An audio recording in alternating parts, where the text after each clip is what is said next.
एक मिनट रुको, दुनिया में ये चल क्या रहा है यार? अभी 2-4 दिन ही हुए हैं और दुनिया एकदम से हिल गई है।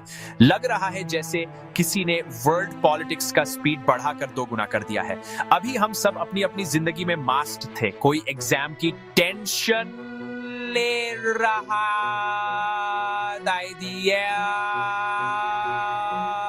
कोई ऑफिस के टारगेट पूरे कर रहा था। अचानक टीवी खोलो तो हर चैनल पर बस एक ही खबर, युद्ध, हमला, मिसाइल।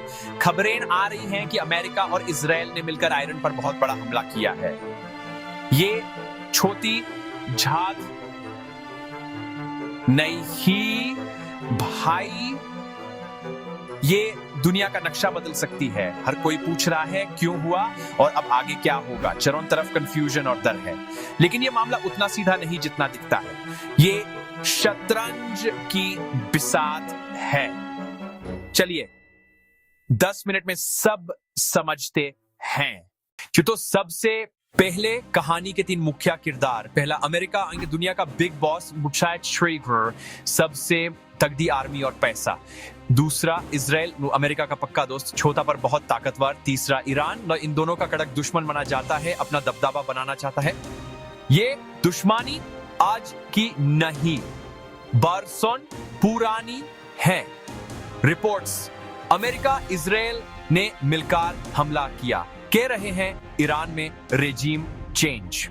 यूएस प्रेसिडेंट लक्ष्य शांति, पर शांति लेने का तरीका इतना हिंसापूर्ण ईरान कहता है। हमारी संप्रभुता पर वार, हम चुप नहीं बैठेंगे, बदला लेंगे। सिर्फ ये 3 नहीं, सऊदी, कुवैत, ओमान, पाकिस्तान जैसों पर भी असर। जब बड़े भिड़ते हैं चिंगरी कहीं भी लग सकती है। अब आते हैं एक्शन वाले पार्ट पर। यह हमला अचानक नहीं, पूरी प्लानिंग थी। रिपोर्ट्स, इजराइल ने इसे ऑपरेशन रोरिंग लायन, यूएस ने ऑपरेशन एपिक फ्यूरी कहा। सिर्फ कुछ बॉम्ब्स नहीं, सोची समझी रणनीति। ईरान के जरूरी ठिकानों को निशाना, commanders, facilities, launch sites. Israeli air force के मुताबिक 31 में से 24 प्रांतों पर 1200 प्लस म्यूनिशंस। मकसद ईरान की सैनिक ताकत की कमार तो देना, ताकि पलटकर जवाब ना दे सके। सबसे चौंकाने वाली खबर, सुप्रीम लीडर खमेनी की मौत। ईरान ने पुष्टि की, इसने पूरे समीकरण बदल दिए। अब ये ईरान की आत्मा पर हमला महसूस हुआ। यूएस संदेश पाई, आईआरजीसी, हथियार डाल दो और बच जाओ वरना निश्चित मौत का सामना। हॉलीवुड जैसा दिखता होगा, पर आइंस्टाइन पर असर असली और दर्दनाक, कोलैटरल डैमेज लगभग तय। इसी डार्ट पर हम अगले सेक्शन में बात करेंगे। जब 2 बड़े देश लगते हैं, सबसे बड़ी कीमत आम लोग चुकाते हैं। रोज के काम करने वाले, राजनीति से अनजान लोग बीच में पिस जाते हैं। रिपोर्ट्स, मरने वालों की संख्या लगातार बढ़ रही है। एनपीआर के मुताबिक मिनाव, दक्षिणी ईरान के गर्ल्स स्कूल पर एयर स्ट्राइक, 128 जाने चली गए। स्कूल की बच्चियां अपने भविष्य के सपने एक झटके में खत्म। ईरान, इजराइल और यूएस ठिकानों पर भी जानें गई हैं। रिपोर्ट्स, जवाबियों में 11 इजरायली नागरिक मारे, कई घायल। बेट शेमेश में 6 मौत।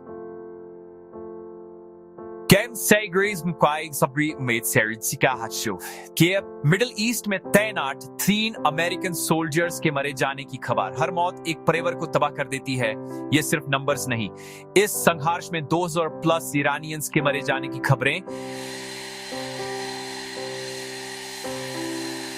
और बढ़ने का दर। कोई ट्राइड युद्ध इमारतीन ही नहीं, इंसान और उनके सपने तोड़ देता है।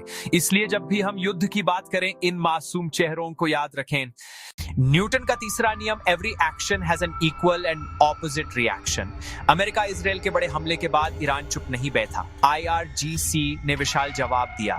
सिर्फ इजराइल ही नहीं, पूरे मिडिल ईस्ट में फेल यूएस बेसिस को निशाना बनाया। तेल अवीव पर मिसाइल्स, ड्रोन्स।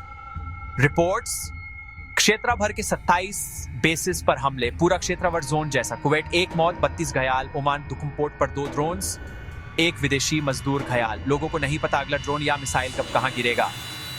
पाकिस्तान के कराची में हिंसक झड़पें, कम से कम 9 मारे, 50 प्लस घायल जब भीड़ ने यूएस कॉन्सुलेट की और बढ़ाने की कोशिश की।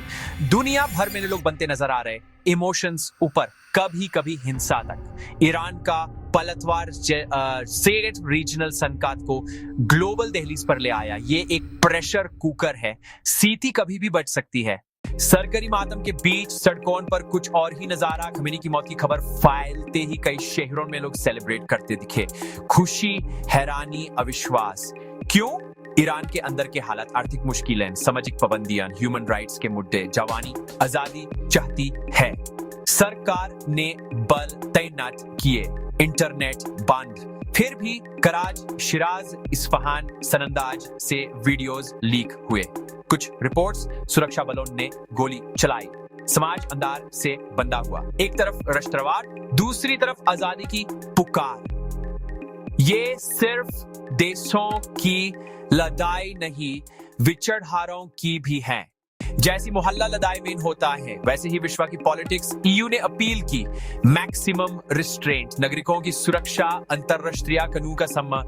लंबी लड़ाई से मिडिल ईस्ट को भारी नुकसान। यूएन ने इमरजेंसी सेशन बुलाई, पहली कोशिश। युद्ध रोका जाए, बातचीत का रास्ता खोले। ह्यूमैनिटेरियन लॉ और सिविलियंस की हिफाजत पर जोर।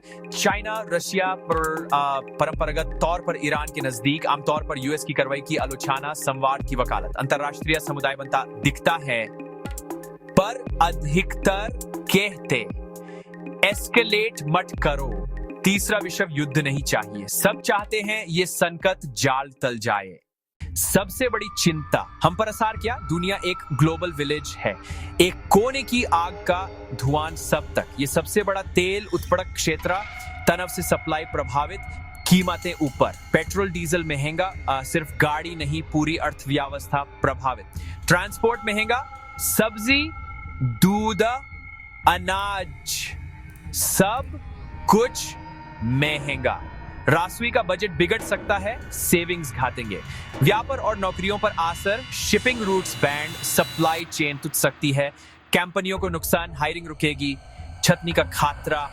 लाखों भर्तियां मिडिल ईस्ट में, सुरक्षा और नौकरी रिस्क पर। हालत बिगड़े तो वापसी। लंबे संघर्ष से बड़ा शरणार्थी संकट फिर दे, पड़ोसियों पर बोझ, स्कूल, अस्पताल प्रभावित। युद्ध सिर्फ गोली बॉम्ब नहीं, थाली, नौकरी, भविष्य, सब पर असर।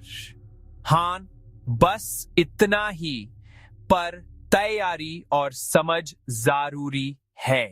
सब हो चुका, हमला, पलटवार, मौतें, विश्व की प्रतिक्रिया। अब सबसे बड़ा सवाल आगे क्या?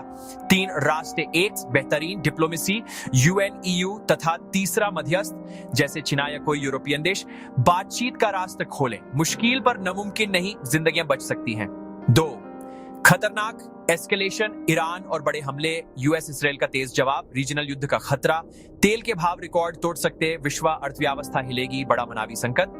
3, बीच का रास्ता, असहज शांति, छोटी झाद पेन, बड़े हमले रुक, पर तनाव जारी, कोल्ड वॉर जैसा।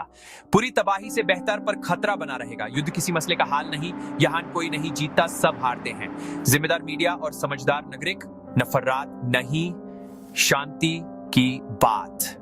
अफवाहों से बचें, हर खबर वेरीफाई करें, हर जान कीमती है। उम्मीद है नेता अकाल से काम लें और बातचीत चुने। आईटीसी में सबकी भली है।